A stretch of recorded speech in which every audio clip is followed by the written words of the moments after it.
Good afternoon, everyone. So we'll just straight deep dive into our conversation today. Thank you so much, panelists, for joining us.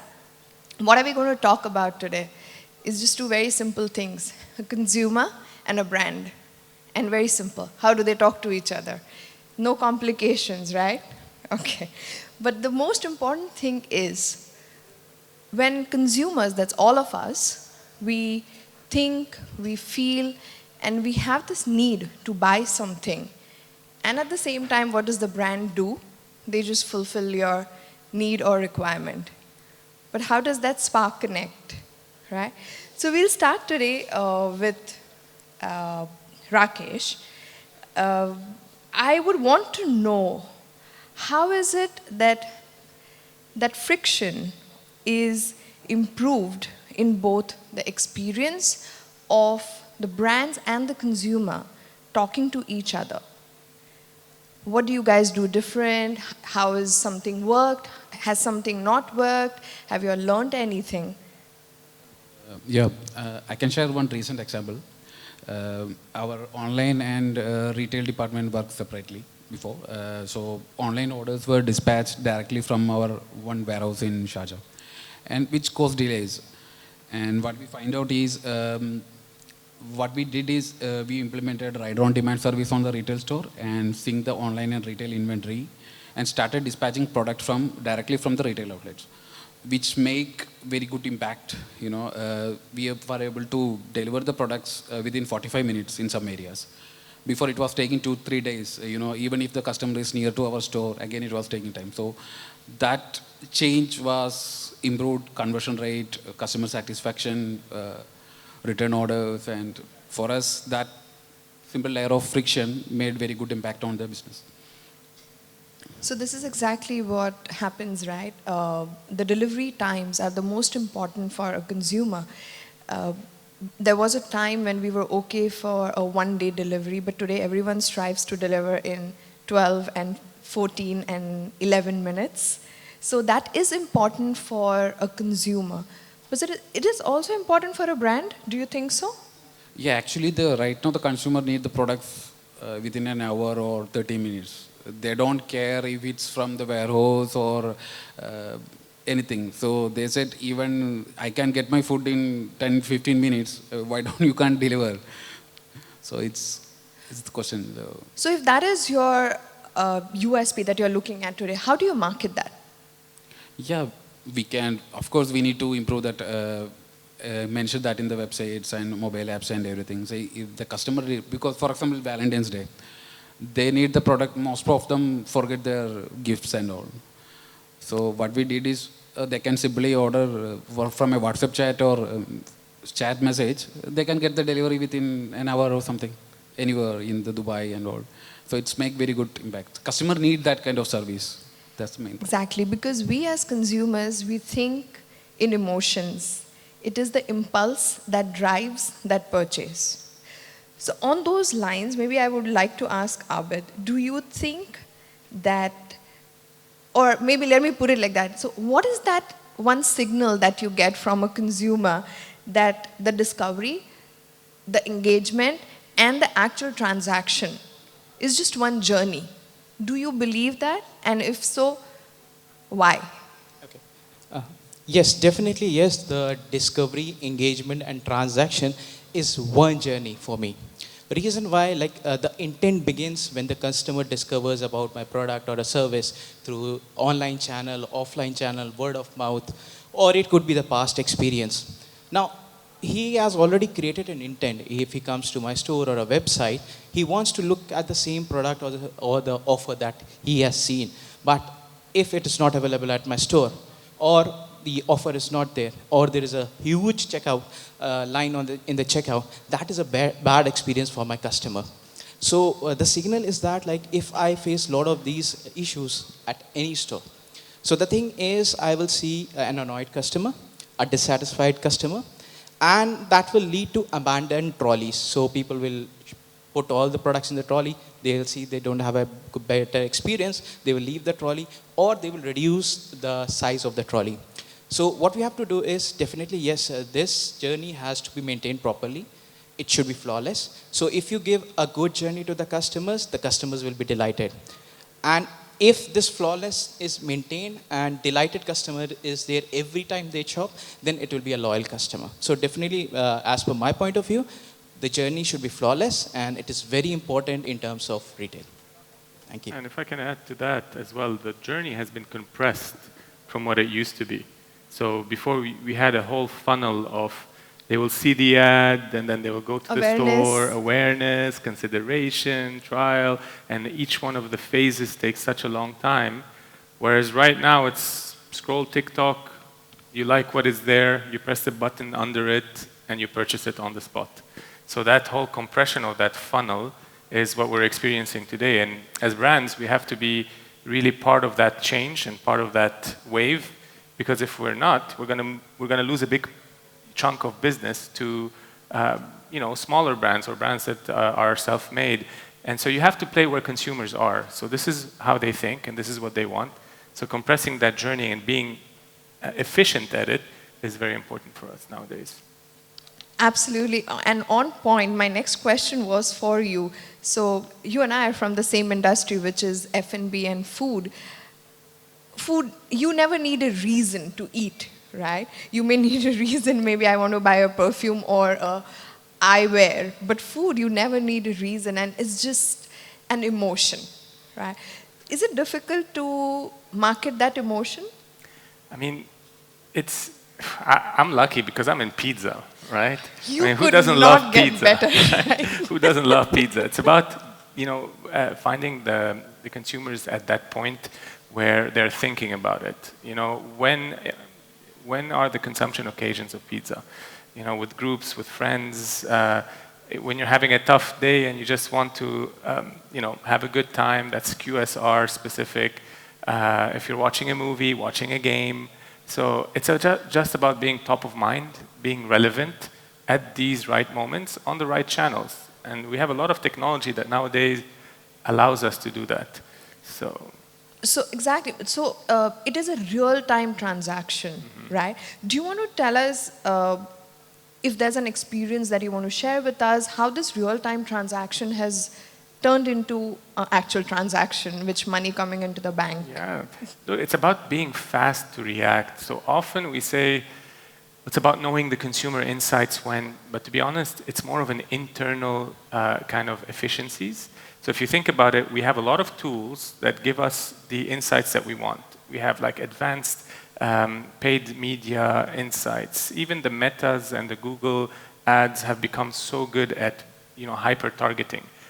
The challenge is how we deal with it as companies in the background. That often it's not about the consumer experience, it's about the decisions that drive the consumer experience. How long does it take us to react to that insight? True. We get tons of insights on a daily basis. So we need to create these systems and these tools, and there's a lot of AI now that can help with that would, on the spot, you get an insight, it's translated into an actionable piece of content that you just push a button and it goes out there and then drives your sale. So whether it's like a trend that you ride on, so you need a tool that captures that trend. Today, you have that tool. It captures the trend. And then you have to manually review it, get it approved, and then by the time you want to put it out there, it's too late.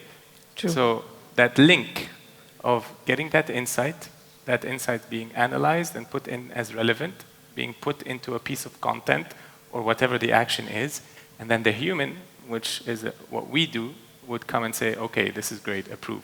So the whole cycle has been shortened, and then we're able to provide that consumer experience. Absolutely. Uliana, my next question is to you, that what builds trust in the world where brands know more about their consumers today? Do you believe that? Yeah, I definitely think it's an important question, and we do know more and more as a brands, as a companies, about our customer, not just only our current customers, but our potential customers, like basically everyone that we can get data about. But it's very important to focus on building trust and not making our customers feel like we are manipulating their data. to sell them more, because no one's like to be manipulated, and customers are not stupid. We all know these tricks, like when you need to buy an airplane ticket and how websites are using our cookies to know where we need to go and when and how to increase these prices. And we're all, learning how to avoid it. So as a company, we should always remember that we are here and this data is with us to be used to build this trust that we are here to help, that we are analyzing your goods that you're buying or your shopping behavior, your habits, to be here to help, to make your customer journey quicker, easier, to suggest you exactly what you wanted, what you needed to buy. I don't know, some maybe pricey snacks, very calorie pricey as well, that you buy only for special occasions or on promo. Suggest them in the right time, in the right situation, and be helpful and reliable, not annoying and manipulative. So what exactly do you do at fixed price? So what is the USP? What do you think, or why do you think your brand is different?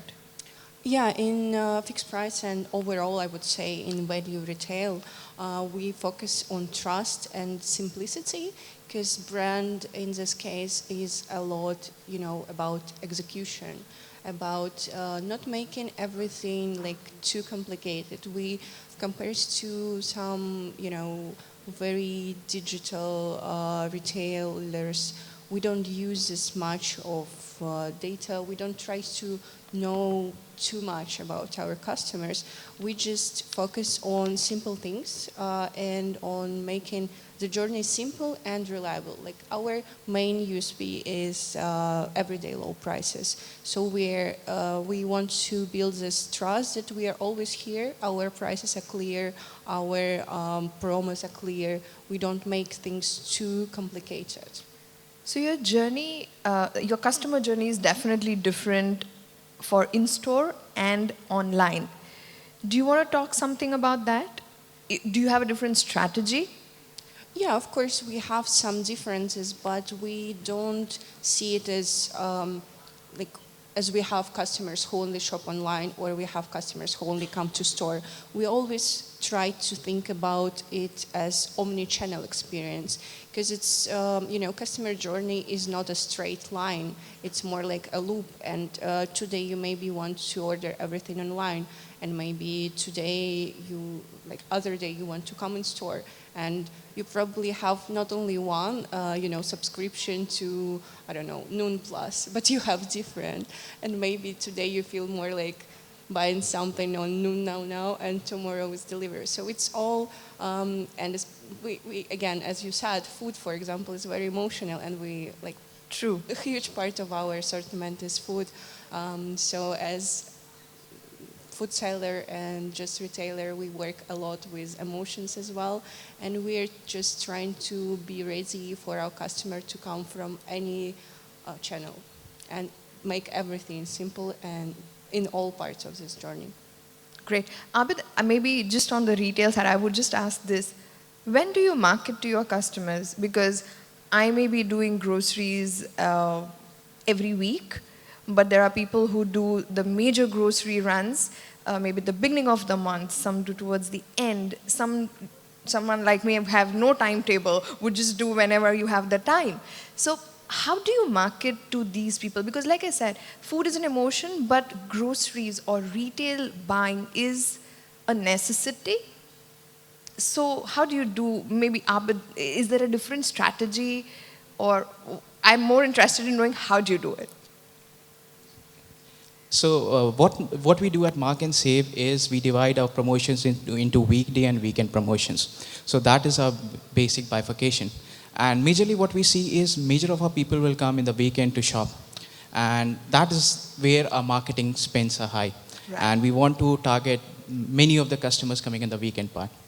Apart from this, being in UAE, the best thing is we'll have people from many nationalities. So we also do nationality-based campaigns because we want to cater to all nationalities. So a product assortment, what kind of promotions we are doing. So all of this is customized based on nationality. And we try to communicate in the local languages so that it is easy to understand. And also what we do is, like if you start, like if I'm starting 1st to 10, my marketing spends will be more, the channel we are using will be expanded. So because usually what happens is in the first 10 days, people usually buy for the home. And also many times what we see, when is the salary coming in? So that is one of the important part because people usually shop when the salary is in. So these are the things that we do. And a lot of customization, a lot of AI integrations in what we see. So a lot of data churning, and based on that we do the campaigns. Yes. Excellent. Rajesh, do you have, again, your brand is, I would say, more on cosmetics and perfumes. And so it is also a channel that I may see an ad today, but I may not buy it today, right? So how do you manage that? I'm sure you get questions on, oh, you've spent X dirhams, but I don't see a purchase happening. Do you have these issues? Basically, it's the same thing, you know, as Abid said, it's in the weekend and end of the month, I mean, beginning of the month, the sale will fluctuate. So the basic thing is like that, and we do a lot of campaigns, you know, in the off-season and event-based and all. If, for example, Ramadan is not good for us, you know, so we need to do a lot of campaign for food and food, hypermarket, supermarket, it's a peak time. Right. But people will reduce buying perfumes and cosmetics, luxury items. Then after 2 weeks, they will start it again. This is what happens. So I think this brings us to the point of knowing your customers so well, right? So Kareem, how do you balance personalization with privacy? It's the favorite question everyone is, privacy and data privacy, right? Yeah.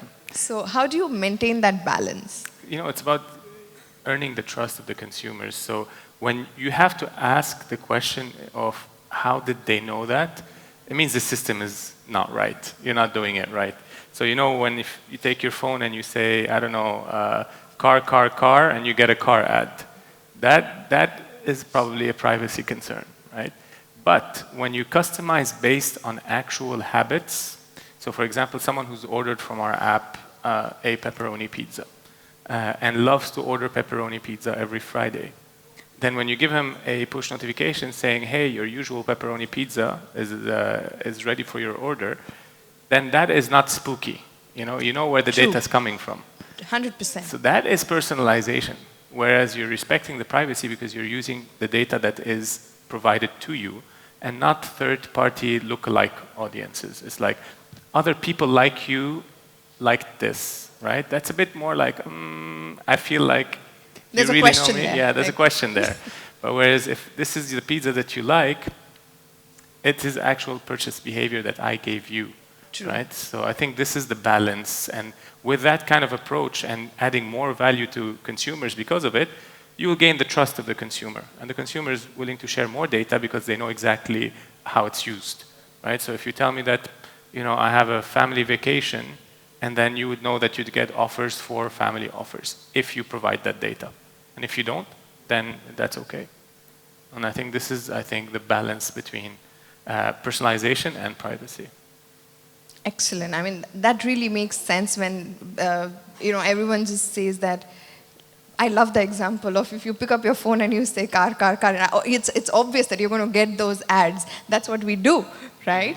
So maybe, Uliana, do you have an example to share with us of personalization? Or how do you target? Because like you said, your customers may see your ad but may buy it on a third-party website or app. So how do you target your customers? Do you still know their behaviors? Yeah, for e-com, we currently use more of our partners' data as aggregators. And we, as I said before, we're just trying to not overuse it. Like, we are not trying to get all the information we can possibly get. We're using basic, demographic information about our customers mostly, and about their shopping, like their usual go to food items or whatever they used to buy, because it's just enough for us to make personalized ads, but not make it too complicated, because it's just not so effective. Like 80% of the effect that you can get, you get from the basic questions. Like you don't need to know hundreds of characteristics of your customers. True. So, Abid, let's say today we all know the consumer journey, right? You show them an ad, they make up their mind, or they don't, either today or tomorrow, and then they eventually buy. Say in the future or in the coming years, do you think that customer journey might change? And how would it change? Definitely yes. Now with AI and ML coming into action, there'll be a lot of changes that will coming up. So now, as of now, what we see is we are creating cohorts. So cohort could be star customers, it could be a value seeker and all. With AI and ML, what will happen is we'll go on a granular level. Like, because a person who is coming to my store will behave differently on every purchases. Just for example, if I am a customer, I'm going to my store, in the starting of the month, I'll be doing complete monthly shopping. Then it could be in the mid of the month, I could be doing a top-up shopping. At the end of the month, I would be celebrating some event, then I'm coming to my store and shopping. So that same person is behaving differently at different point of time. So this AI and ML will help us to identify these real life events and help us to personalize the messages and the communication even in a better form to the customers. So we don't want to overpower them with a lot of communication, just the right communication with the right product at the right time. Apart from this, what I'm also seeing is with AI coming into it, the marketing personalization will move on. Like, just for example, currently what we get, hey Abid, here are the few product recommendations for you. It will be evolving because it's just a marketing communication. We have not involved the operations in anyone. With AI coming in, the integration of operations and marketing will be very closely knit. Reason being, the communication can go like this. Hey Abid, here is an offer for you. You can shop these kind of products with customized based on the customers, what they buy in the previous. And you can shop at this nearest store. And if you want a better checkout, here are the steps. So this will help the customer ease the buying process. And definitely it will increase the sales in future. Thank you. I think it's perfectly timed to my next question, and I'll start with Kareem.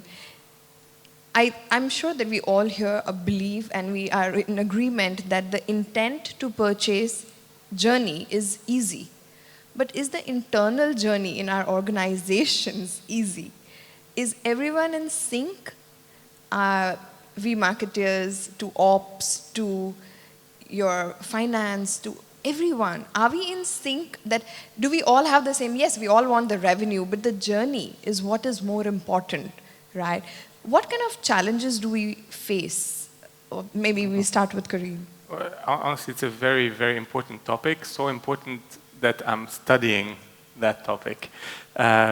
So, there's a rapid evolution of technology.